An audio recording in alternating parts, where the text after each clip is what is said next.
संयुग्मित डाइन्स के लिए और दूसरा नियम दिया था इनोन्स के लिए।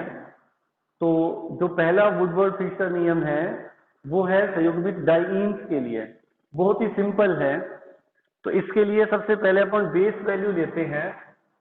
बेस वैल्यू ये आप याद रख लोगे, बेस वैल्यू जो ली जाती है संयुग्मित डाइन्स के लिए वो 253 Nm लेते हैं बेस वैल्यू। उसके बाद हेटेरोसाइक्लिक के लिए जो अपन लेते हैं वो 215 लेते हैं बेस वैल्यू। और अगर ओपन सिस्टम हो कोई, ओपन सिस्टम के लिए बेस वैल्यू ली जाती है 217 Nm, 217 Nm। फिर इसके अंदर इंक्रीमेंट लेते हैं अपन,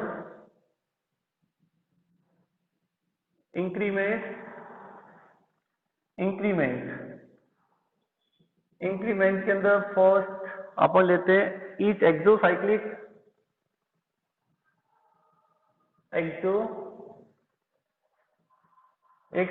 ईच एक्सोसाइक्लिक के लिए लेते हैं अपन +5। और फिर अपन लेते हैं रिंग एक्सटेंशन, रिंग एक्सटेंशन के लिए लेते हैं अपन +15 +5 Nm। और एल्काइल सब्स्टिट्यूट्स के लिए each alkyl substitute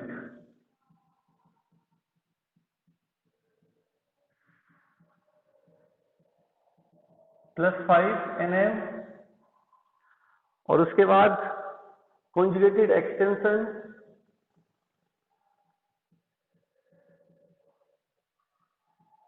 +13 Nm।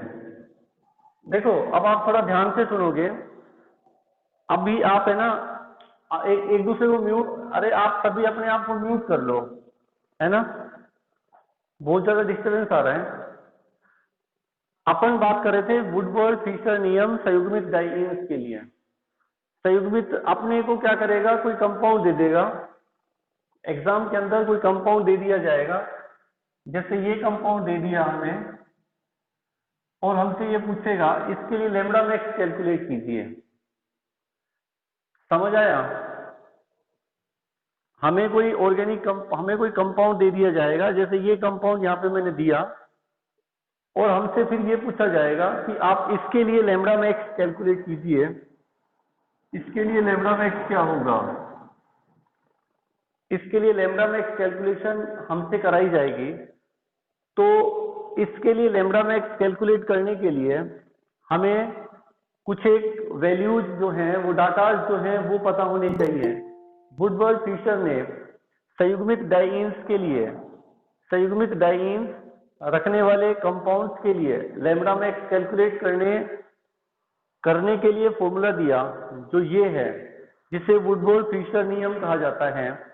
Woodward Fisher नियम के अनुसार जो बेस वैल्यू होती है संयुग्मित डाइन्स के लिए वो 253 Nm 253 Nm होती है। हेटेरोसाइक्लिक सिस्टम के लिए ये 215 Nm होती है,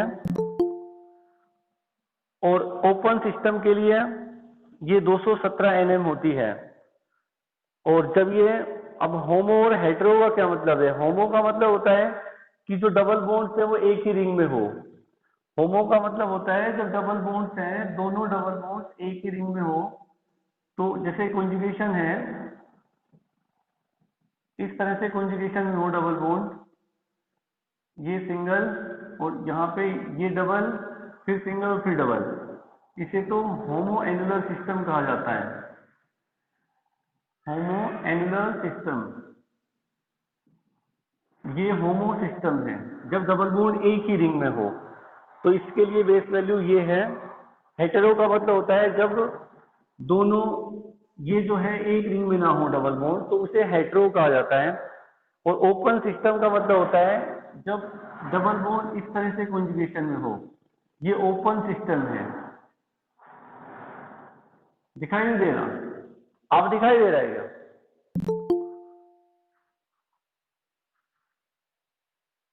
अब भी नहीं दिख रहा? आप बताओ।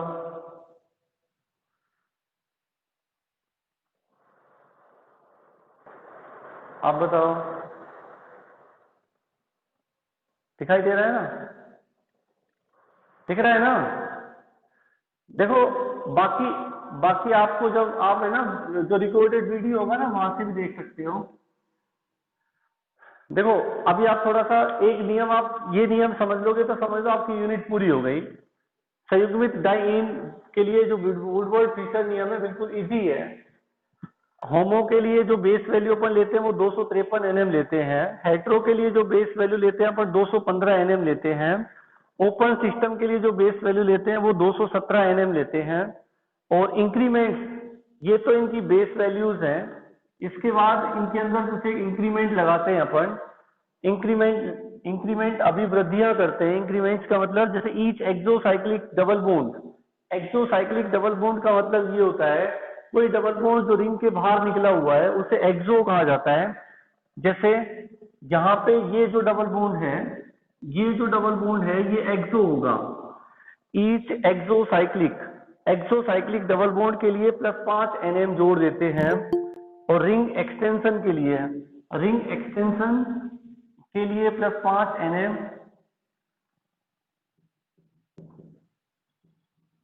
एक्सटेंशन। रिंग एक्सटेंशन के लिए +5 एनएम जोड़ देते हैं। अगर रिंग एक्सटेंशन प्रेजेंट है किसी कंपाउंड में तो +5 एनएम कर दिया जाता है। उसके बाद यदि किसी कंपाउंड में एल्काइल सब्स्टिट्यूट प्रेजेंट है तो +5 एनएम कर देते हैं। और यदि किसी कंपाउंड में कॉन्जुगेटेड एक्सटेंशन प्रेजेंट है तो +13 एनएम कर दिया जाता है। तो आप सबसे पहले फर्स्ट ऑफ ऑल इनको आप याद रखोगे कि बेस वैल्यू जो है वो 253 एनएम होगी।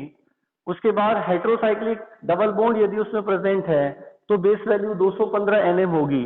और यदि वो ओपन सिस्टम है तो बेस वैल्यू 217 एनएम लेके जाएंगे। ये तो होमो एनुलर है, ये ओपन सिस्टम हो गया। और हेट्रो सिस्टम का मतलब जब दोनों डबल बॉन्ड अलग अलग रिंग के अंदर हो। ये होमो है, ये ओपन सिस्टम है। अगर होमो है तो बेस वैल्यू 253 लेंगे अपन। और यदि हेट्रो एनुलर सिस्टम है तो बेस वैल्यू 215 एनएम लेंगे।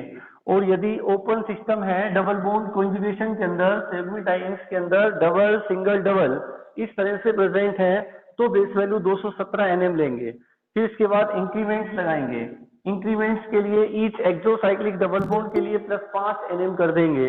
और फिर रिंग एक्सटेंशन के लिए +5 एनएम कर देंगे। और यदि किसी कंपाउंड में एल्काइल सब्स्टिट्यूट प्रेजेंट है तो +5 एनएम कर दिया जाता है। और कॉन्जुगेटेड एक्सटेंशन के लिए अगर उसमें कॉन्जुगेशन बढ़ा हुआ है, कॉन्जुगेशन और ज्यादा है रिंग के अंदर, तो फिर अपन उसके लिए +13 एनएम कर देते हैं।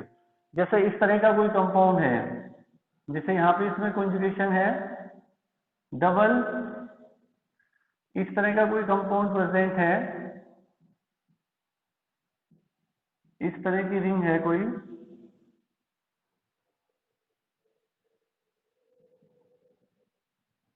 ये देखो डबल सिंगल, ये सिंगल बॉन्ड और फिर इसके बाद ये दोबारा से डबल बॉन्ड, फिर सिंगल और फिर डबल।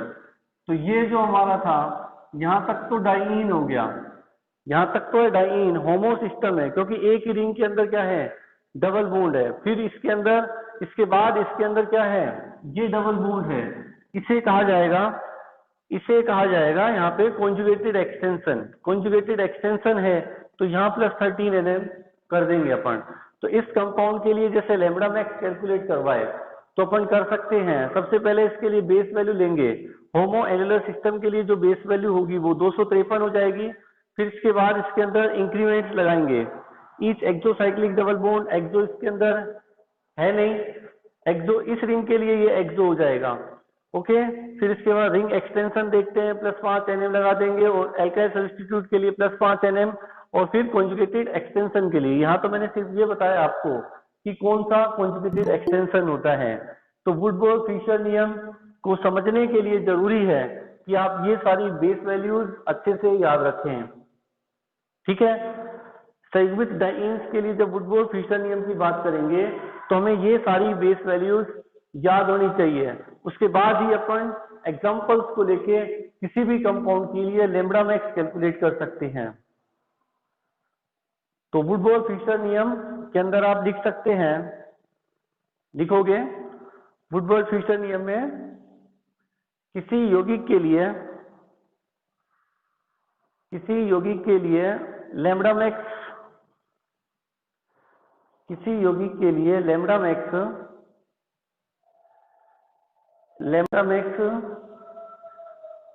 कैलकुलेट